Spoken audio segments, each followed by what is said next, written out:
to America's Grip. I'm your host, the Sensible Libertarian, the one and only. Before we jump into today's video, I want to remind all my viewers out there to say hi to their NSA agent, and thanks for watching over us. Appreciate it. Let's jump into universal healthcare. Well, what is it? It's literally universal healthcare that covers all individuals. If I had a Staples Easy button, I would hit it right now.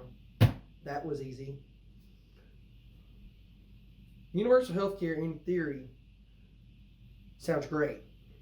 In practicality, it sucks more than a whore at a sex orgy. It does. Why does it suck?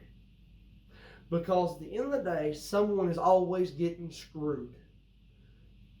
Kind of like taxes. But that's a whole different video we got to get to later. I'll get to that eventually.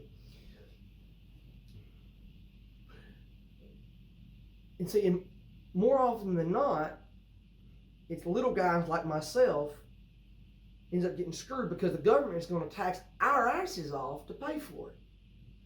Because Millionaire Jim down the road, if he gets put in a 60% tax bracket, that ain't nothing to him. Well, Thousandaire Joe next door, 60% to him is a lot more. It means a lot more to him. He has to worry about that. So why not make the rich pay for it? Well, how's that fair? Sorry, my southern accent got really thickened there, and I apologize. So how is that fair? You're going to punish the man or the individual that worked their hind ends off for their fortune. See, what that does is that takes away the incentive for lower income earners like myself to go better myself. That removes that incentive, because why would I go make more money so I could be taxed an astronomical amount? That doesn't make any sense to me. I'm much rather stay where I'm at and get taxed lower. That's basic economics. It really is. Talk about an income gap between the rich and the poor. Primary example of that. That's not even the worst of it. Truly. Here in the American healthcare system, you might have to wait a week for a life-saving procedure or a needed procedure. In other countries, you're looking at 3+ months for the same procedure.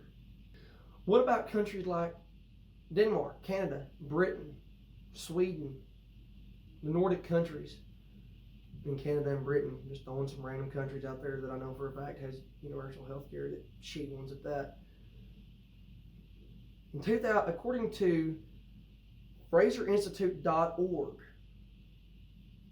2019, the average Canadian healthcare wait time between initial doctor visit and treatment was 20.9 weeks. That's about 5 months.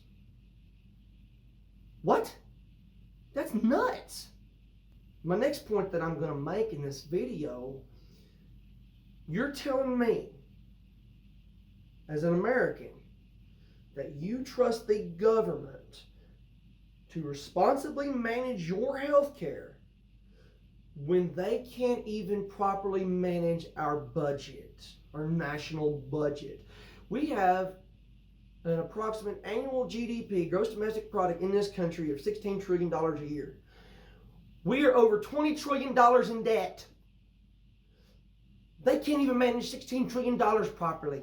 What in the hell makes you think that they can manage your healthcare system? Hello? Wake up! My solution? Follow the Swiss model. And what's the Swiss model? In Switzerland, you are required to have private health insurance within 3 months of being born or 3 months of taking up residency in their nation. That's pretty much all the government says. It's a minimum level of insurance, but you're required to have it. That's all the government pretty much puts into it. It's mostly paid by civilians. It's kind of like here in the United States, in most states here, they require you to have a certain level of car insurance. That's what the state governments require. Not all states do, but I think most states do require at least a minimum level of car insurance or vehicle insurance. But that's all the government says. They say you can go wherever you want, pay wherever you want, whatever rate is best for you, whatever coverage is best for you, that's fine. Why do we treat the healthcare industry so differently? Why not treat the healthcare industry like the manufacturing industry or the business industry?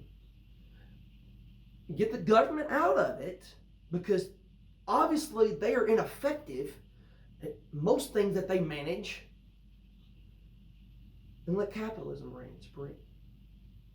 Capitalism has proven over the years to not only drive innovation, but it drives competition. So why are we not doing that with the healthcare industry? Oh, I know why. Because if we have a government-sponsored health insurance program, that means more money in the pockets of our politicians and our leaders. Wake up, America. It's happening before your eyes. Wake up. Let capitalism do its thing. And I get it. The government should say, okay, you have to have this minimum level of health insurance, but you get to choose where you go, which company you go with, how much coverage you get, and how much you want to spend, and you should be able to change it any time. Screw this open enrollment bullshit that's even out there for my health insurance company. That's ridiculous. But they don't want to think like that because that makes too much freaking sense.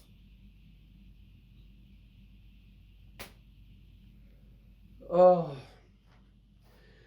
We here at America's Grit believe that healthcare is a natural right. Across the board. Everybody should have access to healthcare. But at the same time, nobody should be taxed to death to pay for somebody else's health care.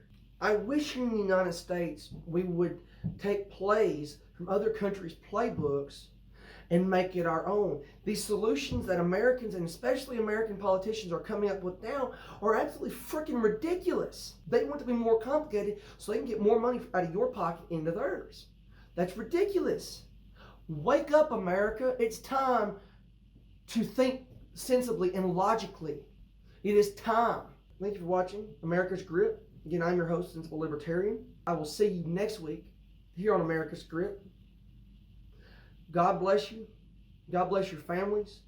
Most importantly, God bless the United States of America. I love you all, and there's not a dang thing you can do about it. I will see you next week.